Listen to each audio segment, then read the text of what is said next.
Alright, हमने पहले discuss किया था कि क्वांटिटेटिव और क्वालिटेटिव एनालिसिस को आपने गैदर कैसे करना है, उसको कलेक्ट कैसे करना है। अब जो मेन इशू आता है ना, ठीक है, हम डाटा कलेक्शन तो कर लेते हैं, डाटा कलेक्शन भी हो गई और जो है वो सैंपल साइज भी कैलकुलेट हो गया और हर चीज़ हमने कर ली। उसके बाद अब हमारे पास जो मेन स्टेप आता है ना कि आपने अपने डाटा को रिप्रेजेंट कैसे करना है। ठीक है, अब कुछ इश्यूज तो ये, कुछ तो ऐसा भी होता है कि आपके पास अगर एक पूरा, जिस तरह मैंने पहले भी डिस्कस किया था कि अगर आपके पास एक पूरा का पूरा थीसिस मौजूद है ना और उसमें आपके पास 4 से 5 ऑब्जेक्टिव्स थे, तो आप हर ऑब्जेक्टिव से एक रिसर्च पेपर निकाल सकते हैं। ठीक है, तो इसकी कोई कंपल्शन नहीं होती, बस उसमें शर्त ये है कि आपका जो डाटा एनालिसिस है ना वो स्ट्रांग हो। और डाटा एनालिसिस स्ट्रांग कैसे बनाना है, तो वो टेक्निक्स तो बहुत ज़्यादा है, उनमें से कुछ जो है वो आज हम डिस्कस भी कर लेंगे। लेकिन असल बात फिर यही होती है कि यहीं पर आपका रिसर्च पेपर या आपकी जो एनालिटिकल जो आपकी एबिलिटीज़ हैं वो सर्च होती, मतलब आपकी जो है वो चेक हो जाती हैं कि आपने इसमें डाटा एनालिसिस कितना स्ट्रॉन्ग किया है और कितना जो है वो आप लोग इसको लेकर आगे चल सकते हैं। अगर कुछ ऐसा ही है कि आपने ग्राफ से और सिंपल से एनालिसिस कर दिया, क्योंकि जब भी कोई रिव्यूअर होता है वो सबसे पहले आपका ये भी चेक करता है कि इसने जो है वो, आपने अगर कोई रिसर्च पेपर लिखा दिया है, बेशक वो बहुत परफेक्ट लिखा हुआ है, लेकिन फिर उसमें ये भी इशू आ जाता है कि उसमें डाटा एनालिसिस कितना स्ट्रॉन्ग है और आपने किस तरह से अपने डाटा को रिप्रेजेंट किया है। तो ये एक टेक्निक होती है, बल्कि एक आर्ट होता है जो सबको आना चाहिए। डाटा को आपने रिप्रेजेंट कैसे करना है और उसकी इंटरप्रिटेशन कैसे करनी है। और फिर अगर आपने मामूली सा भी, कुछ लोग ऐसे भी होते हैं जो बिल्कुल कोई इतना कोई स्ट्रॉन्ग एनालिसिस नहीं होता, लेकिन उसको प्रेजेंट ऐसे कर देते हैं कि उससे फिर लगता है कि वाकई जो है वो कोई ना कोई काम इसमें हुआ है। अच्छा, अब हम एक काम करेंगे इसमें ये कि जो पहले क्वालिटेटिव डाटा है उसको किस तरह से एनालाइज करना है, और फिर उसके बाद क्वांटिटेटिव डाटा, उसके लिए हम क्या क्या यूज कर सकते हैं और क्या क्या जो है वो उसमें आप उसको यूज करते हुए उसको अपने डाटा को एनालाइज कर सकते हैं। ठीक है। अच्छा, सबसे पहले क्वालिटेटिव की बात करते हैं। क्वालिटेटिव चूंकि थोड़ा मुश्किल होता है, उसको लिखना भी और उसको जो है अप्रूव करवाना भी बहुत मुश्किल होता है। वो इसलिए क्योंकि जाहिर है पाकिस्तान में रहते हुए हम जो है हमारी इंग्लिश लैंग्वेज पे इतना ज़्यादा जो है वो मतलब हमारा नहीं है, उस पर इतनी ज़्यादा ग्रिप नहीं है इंग्लिश लैंग्वेज के ऊपर। तो जाहिर है फिर वो जब आप जर्नल्स में भेजेंगे अपना रिसर्च आर्टिकल, तो कुछ ना कुछ तो इश्यूज हो सकते हैं। लाइक लैंग्वेज के इश्यूज ज़्यादा होते हैं, बाकी ग्रामेटिकल मिस्टेक्स और वो सब चीज़ें तो आप ग्रेजुअली जो है उसको आप रिमूव करते रहते हैं। और जब रिफ्रेज वगैरह करते हैं तो उसमें भी वो आपकी जो मिस्टेक्स हैं वो खुद ही आपके सॉफ्टवेयर और जो भी आप यूज़ कर रहे होते हैं वो सारी खुद ब खुद हो जाती हैं रिमूव। लेकिन जो इसमें मेन पार्ट है वो ये है कि आपने उसको, बेशक क्वांटिटेटिव डाटा हो या क्वालिटेटिव डाटा हो, लेकिन आपने उसको जो है वो प्रेजेंट ऐसे करना है कि एग्जाम, जो भी आपका एग्जामिनर है या जो भी आपकी रिव्यूअर है वो उसको पकड़ ही ना पाए। ठीक है, तो सबसे पहली टेक्निक जो हम डिस्कस करेंगे वो है कंटेंट एनालिसिस। अब कंटेंट एनालिसिस कैसे करना है,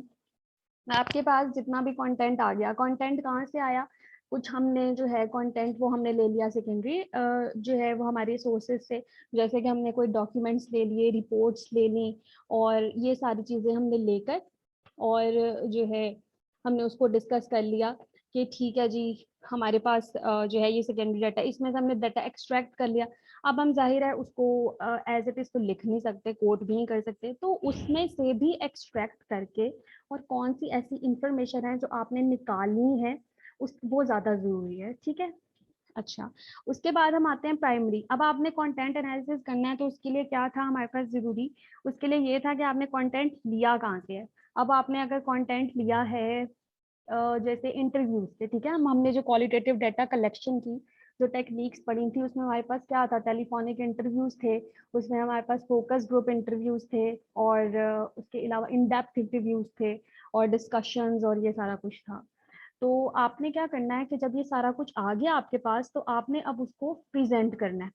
ठीक है, एक तो आपका कंटेंट एनालिसिस ना बेसिक होता है, बेसिक लेवल पे आप जो कंटेंट एनालिसिस करते हैं ना उसमें ये होता है कि आपने एज इट इज, आपको किसी ने कुछ कहा, जैसे आपने एक स्टेटमेंट नोट कर ली, आप कोई पॉलिटिकल कोई टॉपिक पे कोई रिसर्च कर रहे हैं और वहां आपने जो है वो एक स्टेटमेंट नोट कर ली, और आप एज इट इज उस स्टेटमेंट को उन्हीं वर्ड्स को अपने रिसर्च पेपर के अंदर लिख दें। ठीक है, उसी रिसर्च पेपर के अंदर लिख दे, और उसमें फिर आपने क्या करना होगा कि जो आप उसको इन्वर्टेड कॉमास में लिखकर और नीचे अपनी डिस्क्रिप्शन दे दें। तो ये आपकी बेसिक लेवल कंटेंट एनालिसिस होता है, जिसमें आप एज इट इज उनके वर्ड्स को कोट करें, वो आपके कोड्स भी होते हैं, उसको एज इट इज कोट करके और उसके बाद आप उसमें नीचे अपनी डिस्क्रिप्शन दे दें। ठीक है, उसमें फिर आप नीचे अपना पॉइंट ऑफ व्यू दें, मतलब जो है वर्ड्स को कोट करके नेक्स्ट लाइंस में आप आप जो सोचते हैं उसके बारे में आप अपना ओपिनियन दें। आप इस तरह ये होगा कि मिक्स अप नहीं होंगी चीजें, इस तरह जो आपका रिव्यूअर होगा उसको पता होगा कि पहला जो हमारा पॉइंट था कि जो जो भी आपका इंटरव्यूअर था, हमने उससे जो जो चीजें ली वो उसे पता है कि हमने क्या क्या ली है, और फिर नेक्स्ट हमारा ओपिनियन, यानी कि ऑथर का ओपिनियन ये है, और जो आपका पहले जो जो भी आपने इंटरव्यू जिस बंदे से लिया था उसका ओपिनियन ये था, और हम ये समझते हैं अकॉर्डिंग टू माय ओपिनियन, इस तरह लिखकर, और आप ये क्या करेंगे, ये बेसिक लेवल आपका कंटेंट एनालिसिस हो गया। उसके बाद हायर लेवल कंटेंट एनालिसिस में हम क्या करते हैं कि फिर हम जो भी डाटा है उसमें फिर हम ये यूज नहीं करेंगे, कोड्स में हम ये नहीं लिखेंगे कि हमने यहाँ से डाटा, ये इस बंदे ने ये कहा, इस बंदे ने ये कहा, हम उसमें फिर हायर लेवल कंटेंट एनालिसिस में फिर हम ये नहीं करेंगे। उसमें हम क्या करेंगे, खुद हमने जो जो आपने अगर टेलीफोनिक आपने इंटरव्यूज लिए हैं या आपने कहीं जाकर इंटरव्यूज दिए हैं, तो आप क्या करेंगे, उसमें उन सबको ट्रांसक्राइब करेंगे अपने वर्ड्स में, और फिर अपने वर्ड्स में ही उसकी डिस्क्रिप्शन लिखते जाएंगे। और फिर डिस्क्रिप्शंस कैसे लिखनी है आप, वो आपका अपना जो है वो स्टाइल होता है। कुछ लोग टेबल्स में लिख देते हैं, कुछ लोग जो है वो उसको किसी भी ऐसी उसमें लिख देते हैं, जैसे चार्ट्स बना दिए, डायग्राम्स बना दी, और इस तरह की चीज़ें। आगे एग्जांपल्स हैं, कुछ रिसर्च पेपर्स में मैंने आप लोगों के लिए जो है वो इसमें रखे थे, मैं वो आप लोगों को दिखाती हूँ कि मुझे ना बता दीजिएगा कि स्क्रीन शेयर हो रही है कि नहीं। एक रिसर्च पेपर था जो बिल्कुल जिसके अंदर उन्होंने की हुई थी एनालिसिस, चल इसको देख लेते हैं। ये टॉपिक जो है, स्क्रीन शेयर हो रही है ना?